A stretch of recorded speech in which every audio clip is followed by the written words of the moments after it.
in this video we are going to analyze this poem and we are going to look at it by line. So let us start. So the poem begins with an epigraph that is from Inferno, Dante's Inferno, in which the soul is saying that soul in the hell is saying that if I thought someone would go back to earth and repeat it, I would not speak. मतलब कि अगर मुझे लगता कि कोई अर्थ में वापस जाएगा और ये सब बातें जो मैं कर रहा हूँ रिपीट करेगा तो मैं बोलता ही नहीं. मतलब यहाँ पे क्या है, एक फियर है जजमेंट का. ठीक है, कन्फेशन तो हो रहा है हेल में, लेकिन एक फियर के साथ हो रहा है कि अगर भैया तुम जाते ना वापस तो मैं तो आपको कहता भी नहीं. ठीक है, so what does this infer, है ना. Prufrock is about to confess his fear. ठीक है, confess his deepest fear, but he is speaking because he feels no one would understand or it will not go in front of anyone. His confession will not be available for anyone, right? So the first line, let us go then you and I. So what does this mean? Chalo hum chalte hain, you and I.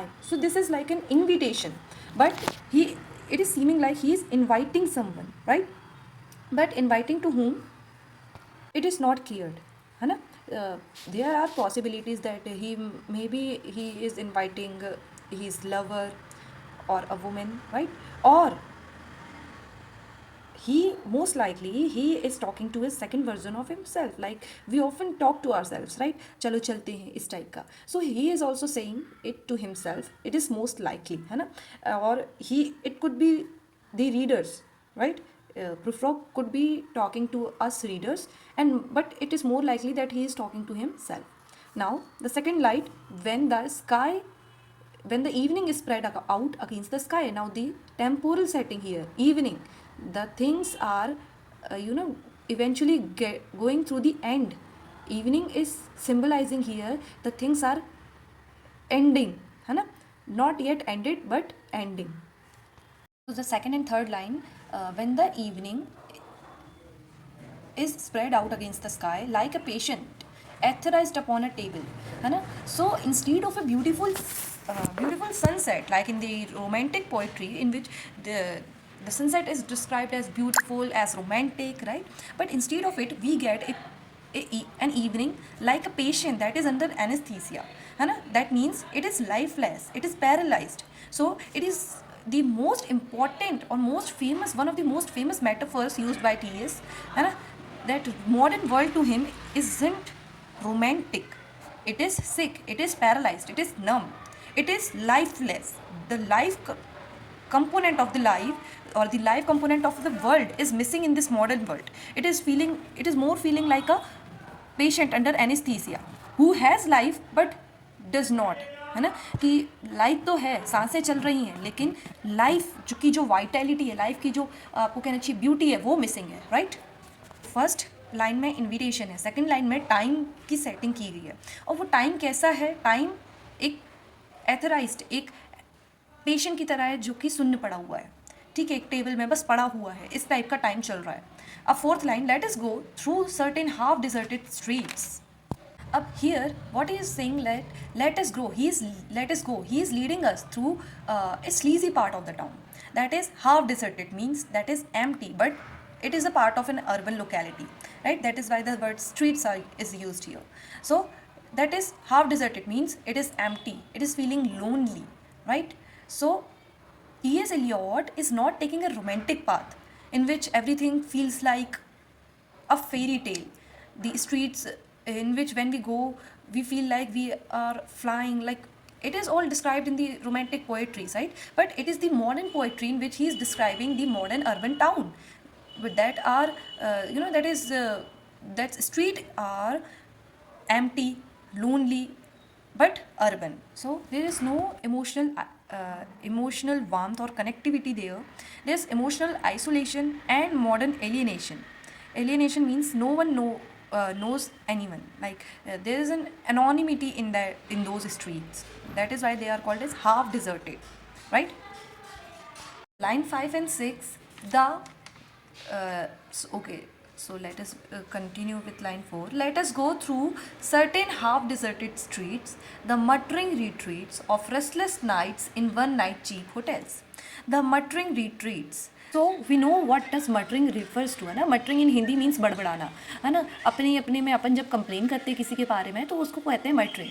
और retreats मतलब आप समझें एक कोई dark corners या फिर hide outs. ठीक है, डार्क कॉर्नर्स या फिर hideouts people go to be alone और do things that they are afraid to do in front of people.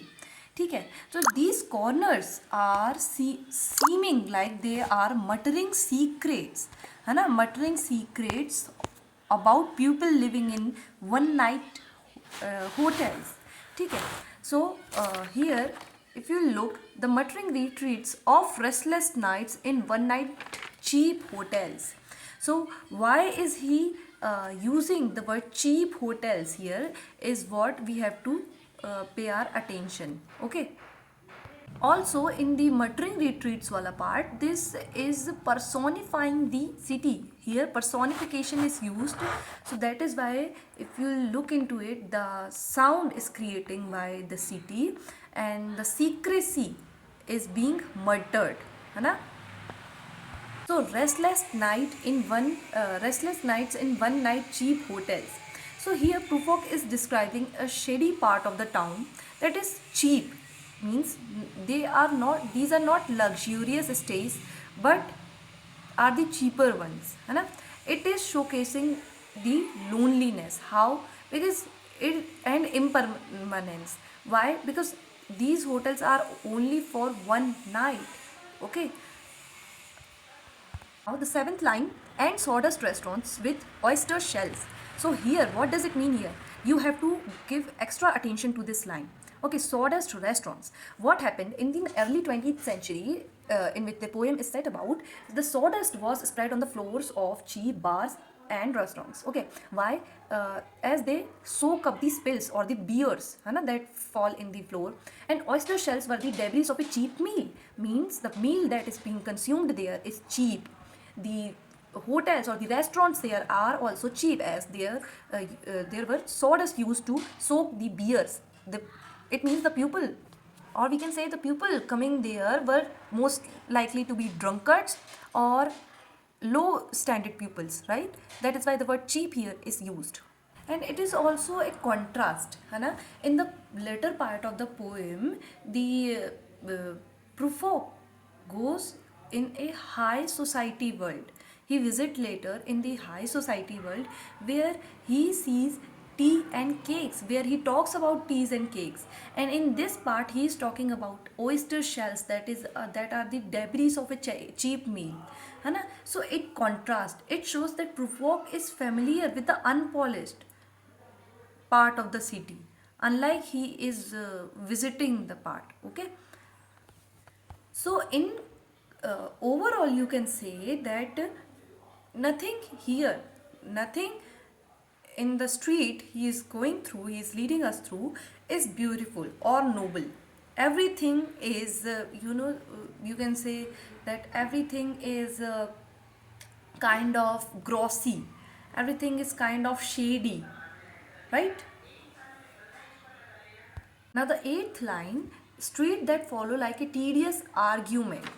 So here this is a example of a brilliant simile.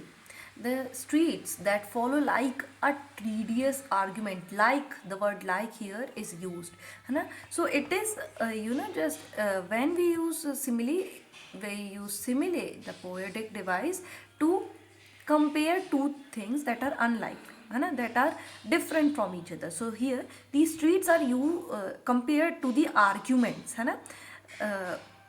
Arguments that are boring, that are complicated, that never reach a point and lead somewhere uncomfortable.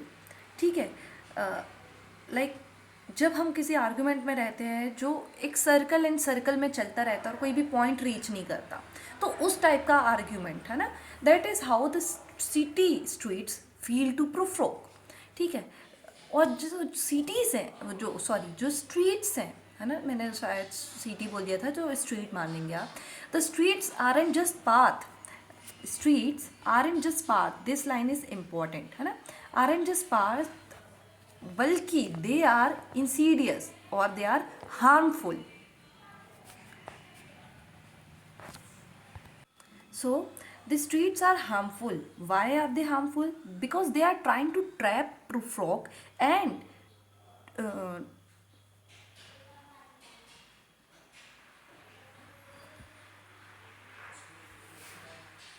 so why are these streets are considered harmful?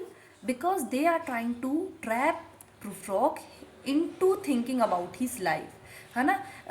Like when, for example, when we think, when we just make an argument or take a street that is never ending, what we do at the end, we just uh, a lot and lot of thoughts start to come in our mind, है ना, that we in general avoid, right? That is what is happening with prufrock. Line ऐसी है ना? कौन सी line? 8th and 9th line, streets that follow like a tedious argument of insidious intent. मतलब कि वो स्ट्रीट्स ऐसी हैं जो कि थका देने वाली आर्ग्यूमेंट्स की तरह है ना, ऑफ इंसीडियस इंटेंट, मतलब जिनका इरादा जो है छिपा हुआ है ना। इंसीडियस का मतलब होता है कि छिपा होना, और इरादा मतलब इंटेंट, मतलब आपका इरादा क्या है, हम बोलते हैं ना नीयत क्या है। तो इंसीडियस क्या है? मतलब कि वो जो इंटेंट कैसा है वो इंसीडियस है ना, मतलब कि छुपा हुआ है। या फिर आपको कहना चाहिए छल पूर्ण तरीके से उस इरादे तक कि आपको ले जाया जा रहा है ना। तो आप अगर पूरा पढ़े हैं, streets that follow like a tedious argument of Insidious intense, मतलब कि आर्ग्यूमेंट ऐसे जिनका इंटेंट क्या है, छुपा हुआ है ना। To lead you to an overwhelming question, argument का इंटेंट क्या है, आपको एक ओवरवेलमिंग क्वेश्चन तक के ले जाने का। तो हम अभी यहाँ पर लाइन 10 देखने वाले हैं। You to an overwhelming question. So मतलब कि the streets, the loneliness, everything here is pushing prufrock towards a massive life altering question, है ना। So here a mystery is here. What is the mystery here? The question that is being talked about by prufrock, he never actually tells us that what was the question, what the question was, है ना। Most critics believe that the question was about a marriage proposal, like will you marry me, or anything, or any question that is more deeper, that what is the point of my existence, like this, right? Okay, so the climax here, the overwhelming question, we never got to know what that question was. But physically what is happening, he has reached or arrived at the door of a social gathering, है ना। So from the streets he was taking the physical paths which led to a mental trap, mental struggle, and at the end led to an overwhelming question. But physically from the streets he has reached to a social gathering, right? So at the line 11 he says, oh, do not ask what is it. Oh, do not ask what is it, मतलब यार पूछो मत. So as tension reaches its peak and we were about to find out what the question was, he shuts the door. He says, let us go and make our visit. That I said previously that he has reached the door of a social gathering where women were talking about Miklenko. So he has reached the point, but instead of confronting the question, he chooses to not tell or not confront that questions. He chooses a tea party instead of that overwhelming truth of the question. Instead of confronting that question.